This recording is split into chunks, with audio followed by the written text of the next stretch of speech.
Be sure to go to flipsidegaming.com and use promo code 6 for 10% off on orders over $10. It's a good deal and it helps support the show. What's up, Planeswalkers? Theros 6 back with some more Magic the Gathering spoilers. Today we're going to be talking about Theros Beyond Death. I believe it's supposed to be THB, not TBD. On Reddit, when I was looking at the spoilers, I got very confused because TBD means to be determined, and that's the only thing I can read it as.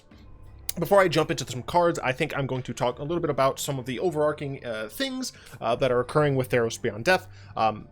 Namely, for me at least, Wizards has decided that they are going to not have an accompanying story, and I believe that means there's not going to be a book, there's not going to be comics, there's not going to be like weekly things on Wednesdays on the website, and the story is just going to be told with the cards. And I don't know how much I like that, because I feel like I don't know exactly, but I feel like they did that before at one point, like in between things, and it didn't work out very well. I don't recall. But what annoys me with this is that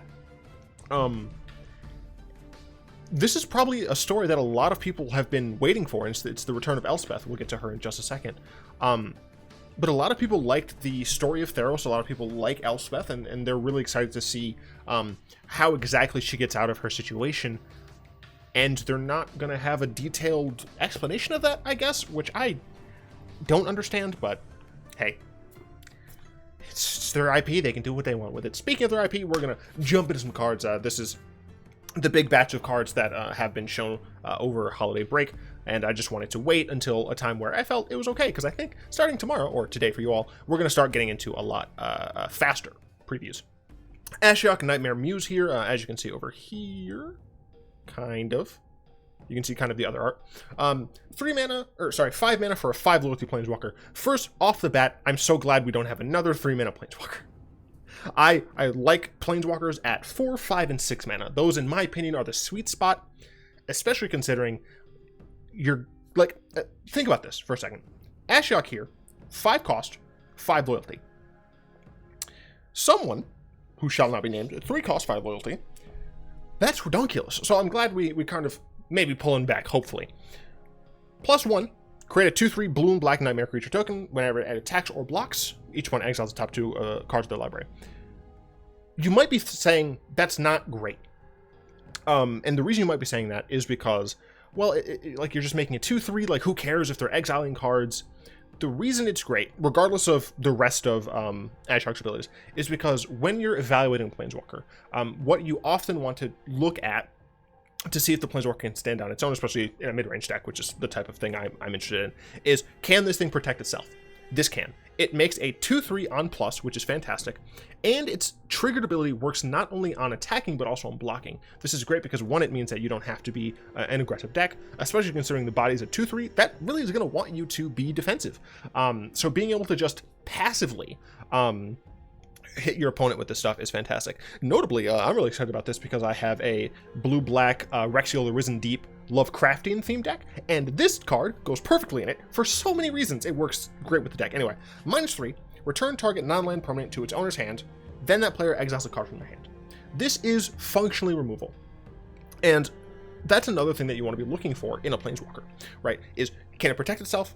Can it impact the board in other ways? This thing can remove a thing, right? Obviously, if they have other cards in hand, the thing that you bounce might not be what gets exiled. But that's fine. You're still getting tempo loss, and it is still more value than just your typical, I'm going to bounce this thing, right? What's nice, of course, is that in the late stages of a game, especially in something like a control mirror where you're just top decking, you can -3, get their Planeswalker out of there, and that's the only card in their hand, boom, it's gone. Right? So I really like Ashiok's -3, -7, which is not hard to get to. You may cast up to 3 face-up cards your opponents own from exile without paying their mana costs. That doesn't seem like a bunch, but I think this is fine because of the play pattern that you use this with, right? You're exiling non-land permanent with the -3. The pluses are exiling 2 cards each time, right? Obviously, it's cast. You can't play lands from the graveyard, which is unfortunate. But you do just get 3 free spells, and hopefully you're going to be hitting something good. Now, obviously, in my opinion, you aren't really supposed to judge the value of a Planeswalker on its ultimate as a win con in and of itself. In my opinion, it should be a little bit more like gravy, and the first 2 abilities are what you really want to look at. So, for example, 6 mana Vraska, Relic Seeker, her plus gives you a pirate, which is fantastic, and her minus destroys something and gives you a treasure. Those by itself make her worth playing. Her ultimate allows you essentially to say, okay, I'm going to win the game now. This isn't necessarily an I'm going to win the game now. However, you can build your deck in such a way where you're going to be exiling other things, and you're going to be able to get potentially stronger specific value off of it. Notably, right, this is face-up cards your opponents own from exile. This includes cards that are exiled underneath Glass Casket, under, what is that damn thing called? Ixalan's Binding, I'm just going to say. The Conclave Tribunal, there we go.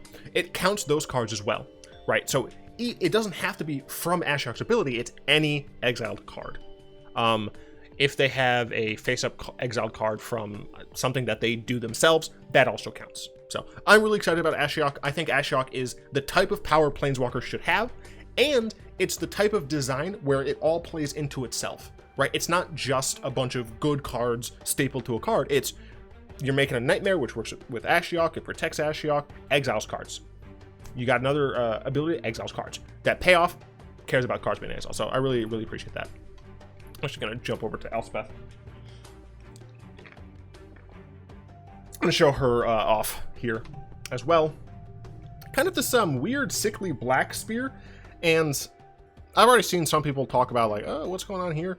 I'm curious as to see what exactly happens. But I do want to point something out. This is Elspeth when she killed Xenagos. You can tell by his swirly horns, his weird beard thing, blah, blah, blah. I'm fairly sure that this is Heliod, based on his little crown here. So if we go and look at Heliod, right, you see he has these crown things, right? And that definitely looks like... go away. That definitely looks like his crown thing. So my assumption, Heliod's going to bite the dust, which would be cool, especially if Gideon shows up. That'd be fantastic as the new white god. We don't know if that's going to be the case. It's just something I think would be cool. Elspeth, Sun's Nemesis. 4 mana, 5 loyalty. A little bit higher rate than I'm comfortable with, but when you look, you notice that she doesn't have any plus ability. So this is a minus only Planeswalker. We've seen those before in Sarkhan the Mad, and I'm sure somewhere else. -1, up to 2 target creatures you control each, you get +2/+1 until end of turn. That is Holy Strength, I believe. Holy Strength gives +2/+1. Cool, interesting little thing there. I kind of wish that she gave things vigilance. In my opinion, the -1 isn't huge, but when you're playing like a mono, like a white weenie deck, that's enough to like break through if you have some sort of like, imagine playing this in a Azorius Skies deck, right? You got 2 flyers in the air, immediate buff of 4 power that you can still use next turn. So I think that's fine. -2, create 2 1/1 white human creature tokens. She protects herself. Not the best because she does have to take a neg of 2 to do that. -3, gain 5. In a pinch, it can help, but it's not the best. But the reason this card, I think, is valued in such a way, the knobs are turned the way they are, is because you can cast the Escape. And Escape is a new mechanic coming into Theros. Exile 4 other cards from your graveyard. You may cast this card from your graveyard for its escape cost. So if you just have 4 cards lying around in your graveyard, plus Elspeth, then you can pay 6, get her back, and use her again. And I think with that in mind, even though technically on the first time you cast her, her abilities aren't the best costed things, the fact that you, over the course of the game, can get this back again and again, I think is going to be very helpful. I think this card is a lot better in life gain strategies because of the life gain, but also those life gain strategies with a Johnny Pridemate and all those things are relatively aggressive anyway. So I think that type of deck is what you would be looking for. And then, of course, flyers and maybe white weenies. I'm not sure about white weenies, but maybe flyers. Maybe tokens. I don't think tokens is the best because you want to have cards that are going into your graveyard more. And I think not having just token producers do that a little bit better. But regardless, I think she's probably fine. I think she's less likely to see play than Ashiok is, but then again, I don't know what the hell I'm talking about when it comes to standard. Yeah. Theros the Shroud Veil. This is the Buy Box promo. 6 mana for a 4/7. Sure. As long as your devotion to white, blah, blah, blah. Devotion, for those of you who don't know, is a returning mechanic where devotion is essentially counting the pips of a card's mana cost. So this is 1 white and 1 black. So If you just have Atheros out, your devotion to white is 1, your devotion to black is 1. As long as your devotion to those combined is less than 7, this isn't a creature. So all it is a 6 mana legendary enchantment, 4/7. God is a creature type. It's not a god, I believe, while it's it's not a creature. At the beginning of your end step, put a coin counter on another target creature. Whenever a creature with a coin counter on it dies or is put in exile, return that card to battlefield under control. Oh, aristocrats. This card is not going to be good in standard. They're just better things to be doing in a deck like this. Cards we're going to get to in a moment. But in EDH, this seems fucking hilarious. Because essentially, because of the fact that it cares about dying or exile, means that your opponent using exile board wipes, exile board likes like Merciless Eviction, Final Judgment, things like that, you're not going to care. You're going to be like, all right, it has a coin. It's going to come back now. And then when it comes back, at the end of your turn again, you can put a fucking coin on it. It's great. And then, of course, when you sack it, you get to put it back and it's in play. It's great. You get dice triggers. You get ETB triggers. Oh, it's lovely. Great bio box. Yeah, that's what I'm saying. Great bio box. Oh. Sam Burley has just painted the premier lands going forward. I am so certain of it. Obviously, a lot of previous people like full art lands. These fucking cards are orgasmic. These things are so beautiful. I know that this doesn't represent a plains. It's literally a sun shape in the sky. No one gives a damn. Look at it. Oh my! Imagine these things foil. Imagine these sparkly motherfuckers in foil. We're just gonna look through these real quick. It's just.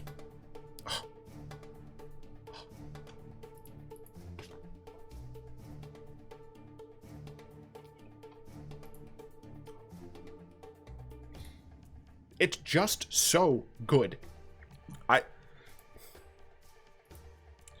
Unglued, Unhinged, Zendikar, Amonkhet, move the fuck over these. Even more than the I don't even remember the last unset. The one with the wrench thing, I think. Whatever the hell that one was. Even those that were like borderless and everything, I think these are better. Obviously, it's like aesthetics are personal, but jeez, it's just so good. Daxos, Blessed by the Sun, we got a good old-fashioned enchantment demigod here. Interesting stuff I'm going to talk about. This was his mask when he came from the underworld. He died and then came back. But yeah, so demigods are now a thing, so not just gods. We now have demigods. I'm wondering if this is meant to be a Hercules reference. It could also be a Perseus reference. Perseus is one of the many sons of Zeus. That Percy Jackson shit where they talk about him being the son of like Poseidon. No. But I believe Perseus was one of the ones who had shieldy thing and Pegasus-y thing. I don't remember all of my Greek myths, okay? Regardless, 2 mana, 2x. Daxos' toughness is equal to your white's devotion. When he's out by himself, he's a 2/2. That's fine. Whenever another creature you control enters the battlefield or dies, you gain 1 life. So it's like a reverse Blood Arbiter effect. It's a reverse zombie boy. Creature enters the battlefield, your opponent loses 1. It's like that. I like this card. I don't think it's going to see play in an aristocrat style deck, but I do like this card. Yeah. Clothes' design. Clothes' design. Whatever. Clothes is the new red-green god. She technically was the OG green god. Something happened to her. Xenagos became green god, or red-green god. Then he got murdered by Elspeth. And now Clothes is back. Clothes is the red-green god of destiny. A lot of people I've seen on Twitter, I'm not meaning to subtweet anyone, I just don't remember who exactly said it. I've seen some takes from a bunch of different people, said that they don't feel red-green is the right color for destiny. Some people said like white-black. I can maybe see that, but green is the color of destiny, right? It's nature's design. Red I can get because red really likes not to be beholden to strict rules, and destiny is kind of like a rule thing. But I honestly, I think red-green, it works. I think it works really well. because Destiny can also be seen, instead of just like a rigid structure, Destiny is something that you strive towards. Like you try to fulfill your destiny. Obviously, you fight against your destiny, but I think red-green is fine. Anyway, fucking 6 mana, creatures you control get +X/+X until end of turn where extra your devotion to green. This card is, I think, meant to be a limited card, but it doesn't give trample, so I think it's bad. Underworld Raid Hound, 2 mana, 3/1, cool, attacks each combat if able. That's not bad. The reason it's not bad is 2 mana, 3/1s in limited can be played depending on whether or not the aggressive archetype is there. I expect it might be, but what's cool is that when you escape it, it escapes with a 1/1 counter on it. That's pretty cool. Comes a 4/2. Doesn't have haste, which is unfortunate, but meh. I should mention, you cast these with normal timing. There's normal timing restriction, so you can't cast this during your opponent's like attack step or anything like that. You may cast this card from your graveyard for its escape cost. It doesn't say at any time. The Akroan War sagas are making a comeback, which I'm super excited about because I fucking love sagas, because sagas work really nicely with Muldrotha. So that's cool. Muldrotha for historic. Akroan War, we're seeing I feel so much shame that I can't remember the name. Something in Simide? I don't remember the names. Gain control of target creature as long as the Akroan War remains on the battlefield. You steal something. It's like taking hostage. Until your next turn, creature your opponent's control attack each combat if able. Forcing someone to attack. Each tap creature deals damage to itself equal to its power. This is awkward. During your next turn, creature your opponent's control attack each combat if able. Until your next turn, sorry. So what would be hilarious for this card is in EDH, or multiplayer formats, where you're like, hey, everyone has to attack each other. It's a bloodbath, it's great. This card, not going to see play in standard. Memory Drain. This isn't a reprint, is it? No. 4 mana, counterspell, counter target spell, scry 2. This is similar to a card. It's not Disallow. Not Dissipate. Is it Dissipate? Is Dissipate what I'm thinking of? No, it is not. Well, I don't remember the damn card. But there's a counterspell. It's 1 blue, counter target spell, I believe scry 1. This, you're getting 1 additional scry for 1 additional mana cost. Is that worth it? In limited, absolutely. Going 1 deeper on a scry is stronger than it seems. Like, scry 1 is a lot weaker than scry 2. That said, I don't know if this is going to see play in standard until after potentially Ravnica rotates. Ravnica's gonna leave, and this will still be around, I think, right? I don't know. Standard rotation's all wonky right now, but we have too many good counterspells from the Ravnica sets. So I think this is great in limited. Elsewhere, it's not great. Mire's Grasp, good limited removal, similar to Deadweight. Deadweight is just a single black for an enchantment that is -2/-2. This adds 1 more mana for a -3/-3. That's totally reasonable. I personally prefer. God dang it! Why are they all like the same damn name? Whatever the instant speed version of it is, I prefer that a lot more. But it's fine. Indomitable Will is a reprint, so I don't care. Setessan Champion, she has a cool. Never mind, it's not cool. 3 mana for 1/3. Whenever an enchantment enters the battlefield under control, put a 1/1 counter on it. Okay, that's not bad. And draw a card. These are things called enchantresses. Enchantresses are essentially 3 mana, usually green creatures, usually 3 mana, that draw you a card whenever an enchantment enters the battlefield. This also gets bigger, which is very important because it means that you can play an enchantress that not just gets bigger, because I believe there are some that just get bigger, but also still draws you cards. Is this card going to be good in standard? It depends on the strength, of the enchantments, right? Notably that this one has Constellation. I think that all of the Constellation cards from OG Theros were also enchantments themselves. This one is not. I could be wrong about the OG Theros, but the fact that this isn't does make it a little bit weaker. I mean, technically they could have made it a 0/2 with Constellation, but then it would actually be a lot weaker because then you can respond to the trigger with a shock and blah, blah, blah. Who cares? But depending on the strength of the enchantments, especially the enchantment creatures, will determine how strong this card is. In like Enchantress decks in Modern doesn't have Enchantress. EDH and maybe Canadian Highlander? I need to watch North 100. See what they think about it. Inevitable End, 3 mana. Enchanted creature has, at the beginning of your upkeep, sacrifice a creature.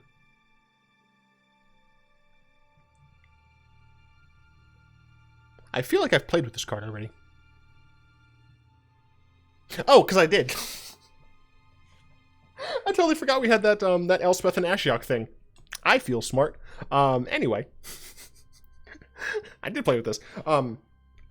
This says sacrifice a creature, right? So you can keep your creature around. You just have to sacrifice other things until you decide, I'm going to go ahead and let this die. It's okay and limited. It's just essentially a 1-for-1 removal. Eidolon of Philosophy. It's an enchantment creature spirit. 1 mana, 1/2, sacrifice it for a lot of mana to draw 3 cards. It is a card. Arguably bad. Staggering Insight. Enchanted creature gets +1/+1 and has lifelink whenever this creature deals damage to a player. Draw a card. Very similar in a way to Curious Obsession. However, this costs 1 more. But it doesn't fall off, and it does give lifelink. So I think it's an even trade-off, but the fact that it costs 2 might mean it's just not good enough. We might see an Azorius tempo deck in Historic that uses maybe a 2 Staggering Insights as Curious Obsession 3 and 4, or 5 and 6, just because it maybe wants that number of those effects, but I'm not entirely sure. Naceborn Colossus, it's a 6 mana, 6/7. It's a limited card.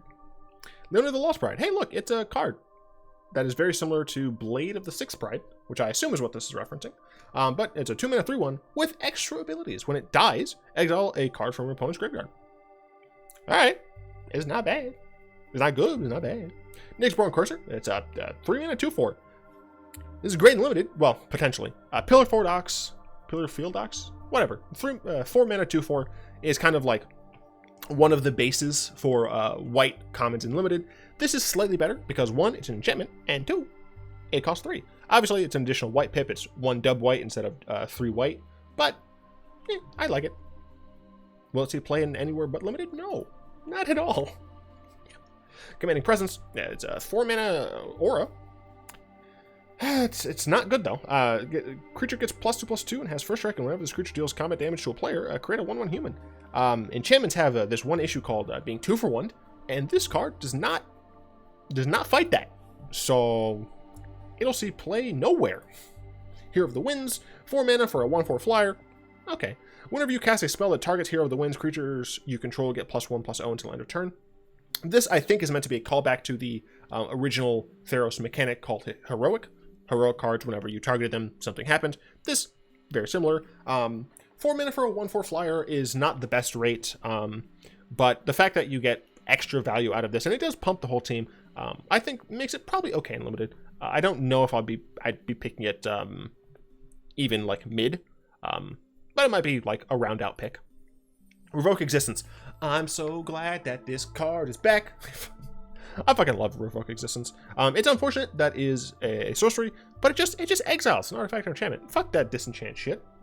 Sometimes they like get value out of their artifact or enchantment dying. No, get it out all the way away.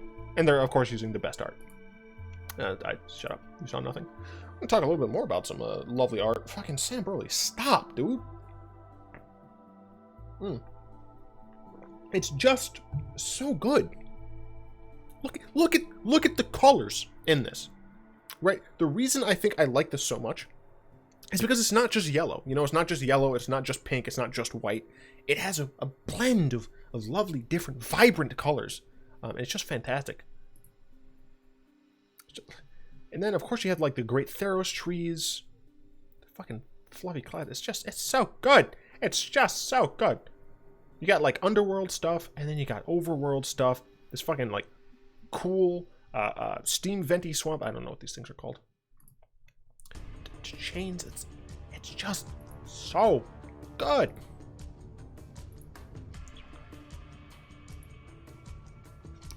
Chef's kiss. This is from the Planeswalker deck, as you can see here, down at the bottom. There's not a out of, it's just numbers.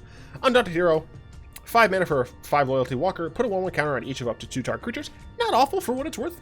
5 mana for that effect on a +2 is not terrible. You do need creatures already, so it doesn't protect itself. -2, search your library and or graveyard for a card named Sunlight Hoplite, blah blah blah. It really matters what this card is. One of the OG Nissa had a very similar ability, and I personally liked it because the card was, I thought, interesting at 2 mana, 2/3. But depending on what this card is, which we'll get to, kind of determines the power of that card. And then, of course, -8 until end of turn creature control, gain flying and +X/+X, where you do buttons to white. This, at minimum, is going to give your creatures +3/+3 and flying. That's not awful. It is a Planeswalker deck's Planeswalker, but it's not that awful. It's not trash. Sculptor of Fears, at 6 mana for a 4 loyalty walker. Draw a card. Each player puts the top 2 cards of the libraries. You draw a card, and then everyone mills 2, including yourself. Put target creature card from a graveyard onto the battlefield under your control. That's not awful, and you can do it right after that. That's not terrible. -11, gain control of all creatures target opponent controls. Also, not awful. Really, just the knobs are what's bad, and I think for introductory cards, these are meant to be for new players. I think this is totally fine. Grasping Giant. This is from some sort of bundle, I think. I don't remember exactly what it is, but it's some sort of special thing. It's not in normal packs. 6 mana for a 5/7 giant. Has weird Hoopa hands. Vigilance. When it becomes blocked by a creature, exile that creature until it leaves the battlefield. Essentially, it grabs some shit and it holds on until it dies. It's pretty much it. It's a 6 mana 5/7. It's not going to see play. Victory's Envoy. For a 5 mana 3/3 at the beginning of your upkeep, put a 1/1 counter on each other creature you control. She does not make herself bigger, which makes me sad because she's 5 fucking mana, and you have to wait until the next turn to get the ability. Yeah, no. Serpent of the Yawning Depths. Horrifying. Utterly. Fucking Thassallophobia is real. 6 mana for a 6/6. That's normal rate. Krakens, Leviathans, Octopodes, and serpents you control can't be blocked except by those things. Some people have said, this, might hint to those things getting a unifying tribe. I don't think Wizards is gonna do that. As much as I want them to, and as much as I really wanted them to do that with all of the Canid creature types, I unfortunately don't think it's gonna happen. All I can say is this card is cooler than this one. Sphinx Mindbreaker, 7 mana for a 6/6 Sphinx. When it enters the battlefield, each opponent puts the top 10 cards of the library into the graveyard. Not a good card. It's not a good card. Demon of Loathing reminds me of West of Loathing with Northernlian. 7 mana for a 7/7 flying triple. When it deals combat damage to a player, that player sacrifices a creature. Not a lot. Not a lot. It is okay. Underworld Sentinel. 5 mana for a 4/5 Skeleton Soldier. When it attacks, exile target creature card from your graveyard. When it dies, put all cards exiled with it onto the battlefield. Why is this card not awful? 5 mana for a 4/5, not a great rate, right? We'll just admit, not a great rate. It attacks once. You exile maybe your second best creature, right? Maybe you don't want to risk this thing being bounced or exiled because it only happens when it dies. Sure. Then you attack again and you exile your third best creature. Now if it dies, you're getting those 2 attacks plus the 2 creatures not back to your hand. No, back to play. I don't hate it. Death Bellow fucking Warcry. Someone call Pleasant Kenobi because he's going to be milking his something. 8 mana for a sorcery. Search your library for up to 4 Minotaur creature cards with different names. Put them onto the battlefield and shuffle your fucking library. It's so weird. I mean, this goes into every single Minotaur EDH deck for sure. This is cream of the Minotaur crop right here. I'm not talking about this card anymore. Terror of Mount Velus. 7 mana for a 5/5 flying double strike dragon. When there's a battlefield, creatures you control gain double strike until end of turn. That's horrifying. It's not terrible depending on the type of deck you're going to put this in. If you find a way to cheat this out, you know, giving essentially free double strike to some creatures, not terrible in EDH. Anywhere else, no. Iron Scale Hydra. 5 mana for a 5/5. Sure. If a creature would deal combat damage to Iron Scale Hydra, prevent that damage and put a 1/1 counter on Iron Scale Hydra. This motherfucker wins creature combat, period. Oh, you're gonna hurt me? Nah. It just gets bigger. It's a 5 mana 5/5. Fine rate by itself. Gets bigger. Whew. They're also just giving more Hydras for us on Arena, which is gonna just Hydra.deck, baby. Yeah, no,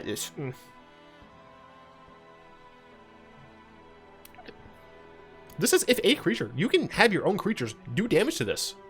I might not know how exactly right now, but it's something that you can do.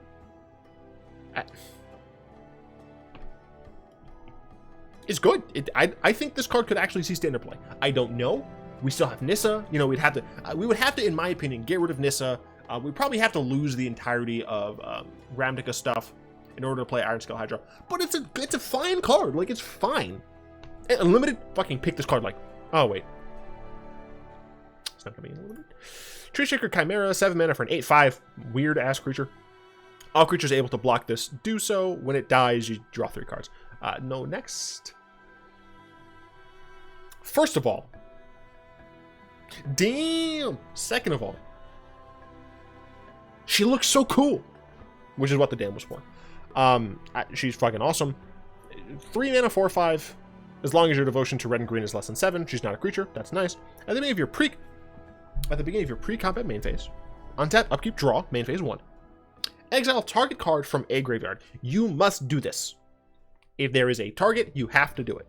It's not may. If it was a land card, add red or green, your choice.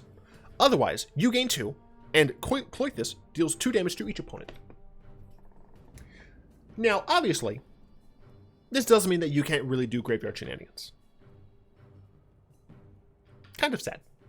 But what it does mean is that you get to punish your opponent for trying to do graveyard shenanigans by either ramping yourself up, and the fact that she comes down at 3 is pretty damn cool, or hurting them and gaining life. Fantastic. Let's say, for some crazy reason, you, I don't know, turn 1... Let's just say you dump something in the yard. Let's say you Fable Passage. Right, you Fable Passage turn 1, get some nonsense. Turn 2, you play some beefy... oh my god. We're going to Historic. Alright. Turn 1 Fable Passage. Turn 2, we play... I guess technically 3. Sure, we'll play... No, just say 2. We'll play 2 Burning Tree Emissaries. Emissary into Emissary. Oh my god, that leaves us with mana, doesn't it? Oh, it does. And then, I don't know, a goblin? The goblin-y goblin? I guess you just do one emissary into a goblin, sure. Then turn 3, you play her. Exile your Fable Passage from your graveyard.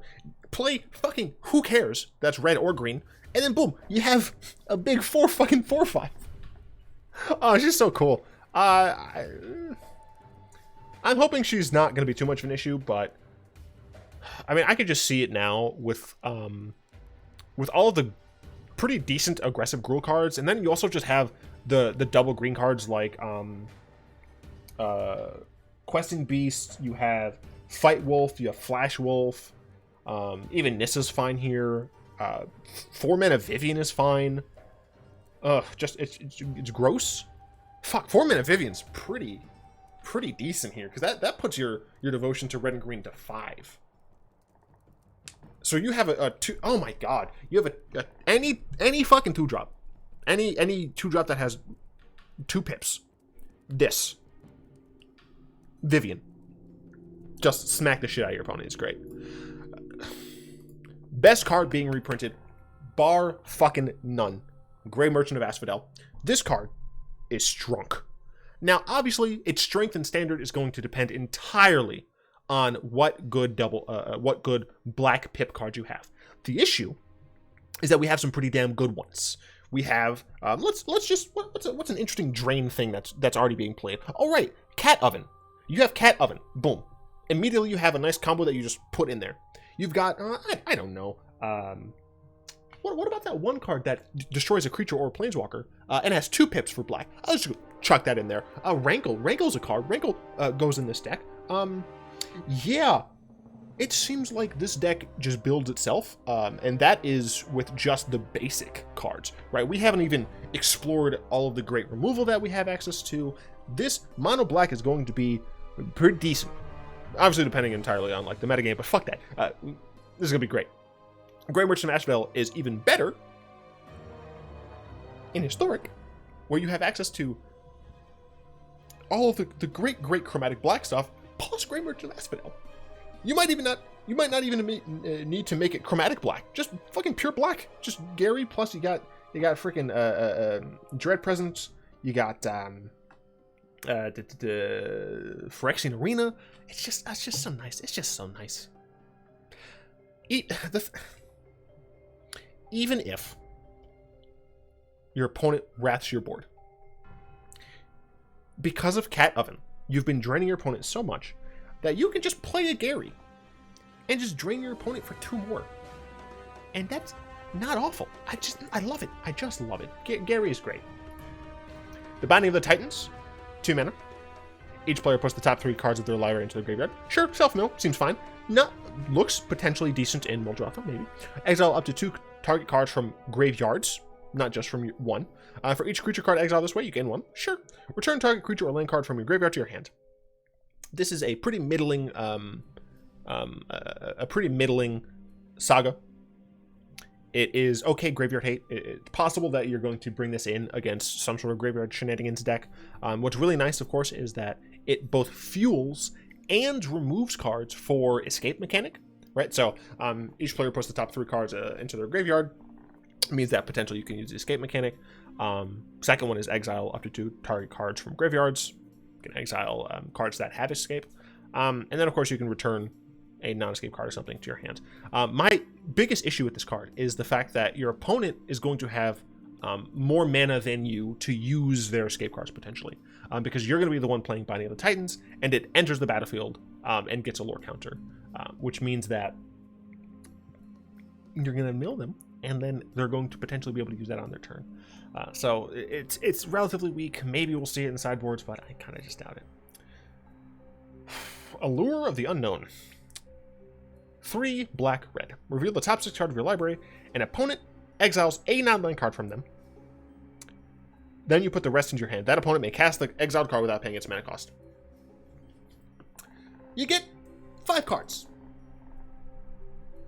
Your opponent gets the best one. Is this card good? No.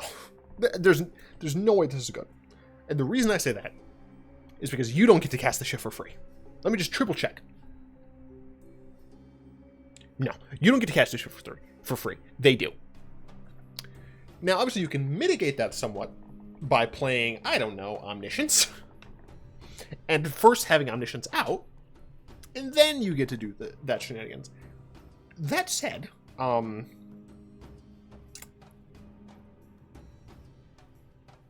want to see a deck that memes the shit out of this.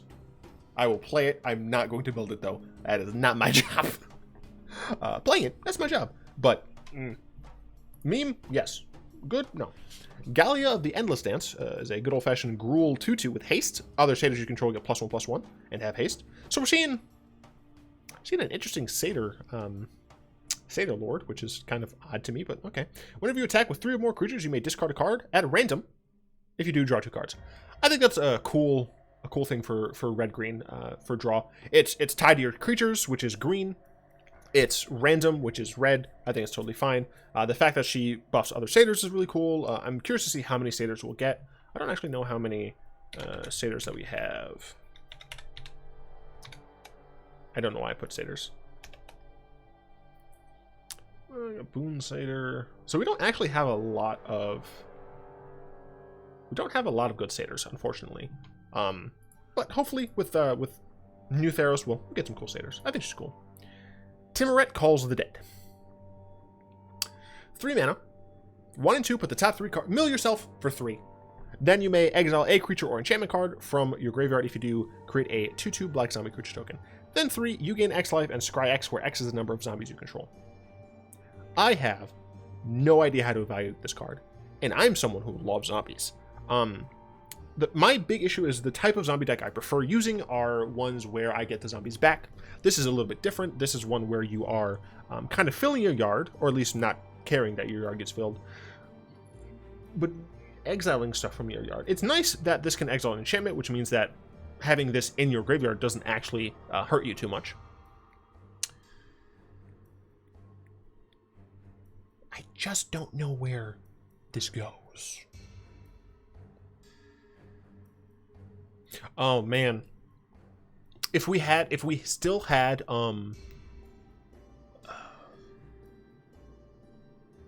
was that from Amonkhet? No, I think that was from one of the, like, M19 or something. The 5 mana Liliana enchantment that ETBs and gave you 2 zombies and was a buff. I think you could maybe have a really weird, like, enchantment zombie deck. But as it is right now, without those cards, I had no idea if this card's good. I'm leaning on no. Anyway, that's pretty much it. I'm just gonna nope. Just trying to find. There we go. I'm dumb. It was earlier than I thought. There we go. Just beautiful. Just beautiful. First pass through. There are other cards that I'm not talking about right now, and that's because those were leaked. And I think I'm just going to use Scryfall. I think I did that for a while last time. I think I'm just going to use Scryfall, but I'm super excited for Theros, not just because we get cool abilities like Devotion back. I really like Devotion, but also just because I'm hoping that we get to just not deal with what is in Standard right now, because it's not fun. I've been playing so much Historic, guys. I've been playing Historic almost exclusively. Like, if you look at my deck folder, it's like Historic, and then it's like Bolas, right, for my Standard. So I'm looking forward to some cool stuff. Anyway, my throat is killing me, and I'd like to thank my lovely patrons, especially Zen, for the continued support. If you'd like to join them supporting the show, you can find links to that down in the description, as well as a bunch of links to other cool, important things. I do, of course, hope you've enjoyed this video. If you did, go ahead and tap that like button, add subscription to your mana pool, cast a comment in the comment section down below, pass the turn in the vids to some of your friends, and of course, until next time, all will be one.